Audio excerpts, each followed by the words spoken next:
Greetings, ladies and gentle readers. I'm Dwar, and I just finished reading me Chain of Feathers, a fantasy lit RPG adventure, Iron Tyrant Book 1, and I also just lied. I didn't just read Book 1, I also read Book 2, because there are two of them. Indeed, this is a series with two currently released, and that makes me wonder why I did not read the first one earlier. I noticed it was on my list of things to read. I do not know why I kept pushing it back. After careful consideration, this is a book released by Seth Ring. I thought to myself, maybe that's kind of what did it. Maybe for some reason, despite that I enjoyed Battle Mage Farmer, I wasn't really a fan of the Nova Terra series, so I think I was just like, yeah, maybe, oh no. And then after Nova Terra, I think he also had like is it this tower book thing? Yeah, I don't know. Either way, something about it put me off it. I didn't read it, and that was a mistake because I can say definitively that I do believe that the Iron Tyrant series is now one of the best ongoing Litrpg adventure series that you can get your hands on. Why do I say this? Well, as we can see here, the synopsis of this book is as follows. Cast into a brutal military camp by his once loving master, Mateo, which I think, judging from a mistake in my download, I think maybe his name was supposed to be Mark at first, or I think that maybe a autocorrection changed Mateo to Mark or something, because in one instance, one sentence, I don't know how I caught this. Yeah, he was referred to as Mark, but whatever. So Mateo feels like the last 6 wonderful years of his life have been a lie, with mysteries surrounding him. Growing, Mateo knows that his only option is becoming one of the supernaturally powerful duelists and growing in power until he can take fate into his own hands. Duelists, by the way, are those who slot little cards into their chest, kind of all the skills style. So interesting there. Plan is thwarted from the beginning when he gets stuck with the lowest ranked root card against his will, ensuring that his growth as a duelist will always be excruciatingly slow. To make matters worse, the camp he has been thrown into is completely cutthroat, and survival isn't guaranteed by a long shot. What they kind of neglect to mention there is the cutthroat camp that they're throwing him into isn't what you might think it actually is. It's a military camp. He is thrown into the military. It's not thrown into a group of thieves or ne'er-do-wells. Saddled with 2 other kids that he has never met before. Not really saddled with them so much. Again, it's military, and they become a feather, which is a group of people within the wing of this military. And a crow spirit bound to him by an ethereal chain, which is going to make him horrifically overpowered. Mateo will need every ounce of courage, resilience, and mental acuity he can muster if he wants to make it out of the training camp alive, though admittedly his overpowered crow friend is certainly not going to hurt him any. And what's very interesting about this is weak to strong, and it actually has a lot of things that I really, really hate in a series. For example, yeah, you've got like this mysterious ethereal being thing who's blessing him with supreme abilities, the likes of which no one has seen before. And that's usually wish fulfillment. I usually hate that. What else? He's blessed with a perfect memory to make use of some of the things in the world, which makes him even more overpowered. So it's very, very, very, very clear that we're reading a story where the main character is given an amazing amount of gifts, and it's going to make him stupidly, stupidly strong every step of the way. Now, as I mentioned, I usually hate that. But this is a book where it's a great example of something done right, written well, is still going to be entertaining.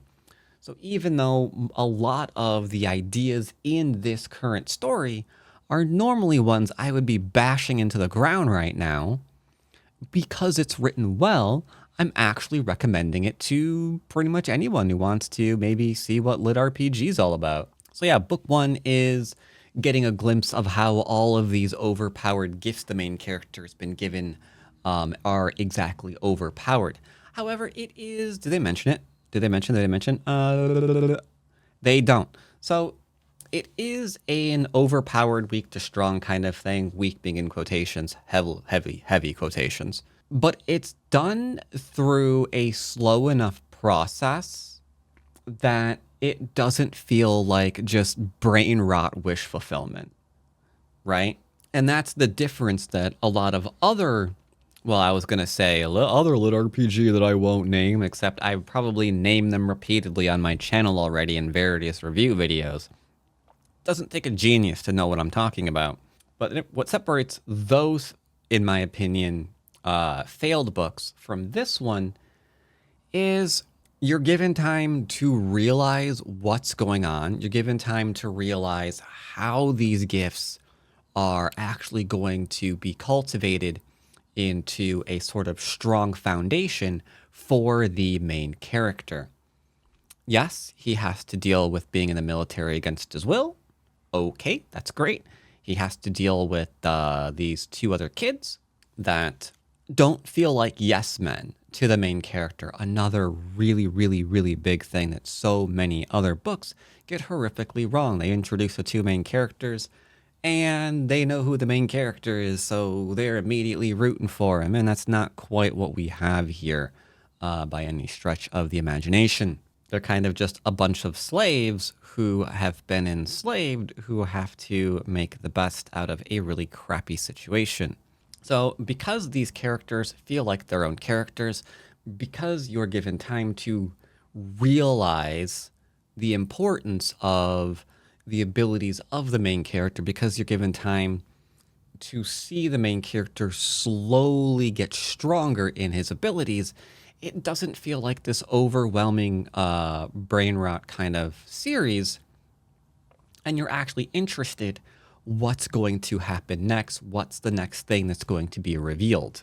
And that continues over to the second book, good old Crow's Fortune, where he is finally given, hold on, I'm thinking about where the first and second book are drawn. Where does it end?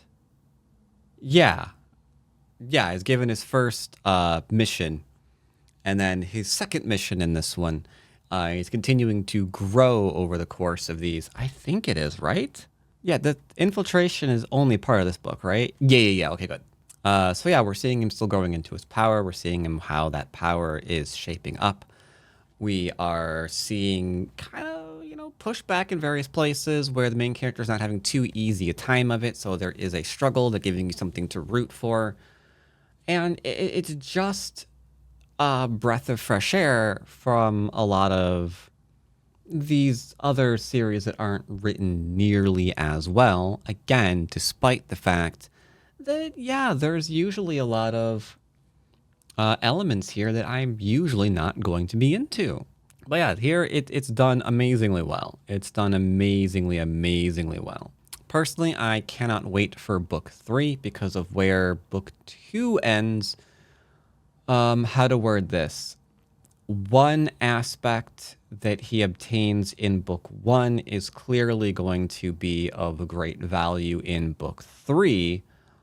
And the position he finds himself in book 2 is probably going to be tested again in book 3. I'm really trying to avoid spoilers here. And I imagine based on both of those things, there's probably going to be like complications.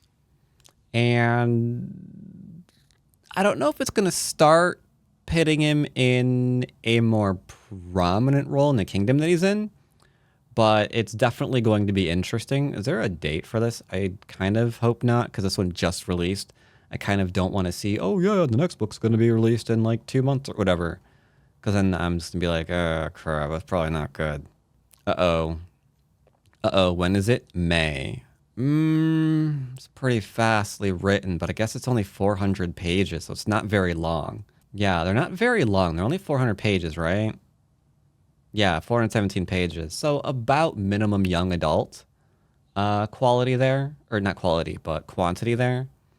I suppose you can write that faster, but should he be? I don't know about that. Yeah, about 4 months per book. when he has other series going on. Yeah, he's got like this tower adventure thing going on. He's got Iron Tyrant, of course, going on. I think Battle Mage Farmer's gone. So he's writing two things. I don't know. I wouldn't be surprised if the quality drops off. But for now, it's okay. So yeah, I do recommend. So yeah, Chain of Feathers, a fantasy Litrpg adventure. For now, can't go wrong with it. For now. If you enjoyed reading it, do let me know. If you find that you're going to be checking it out, interested to hear that as well. Time to go find something else to read.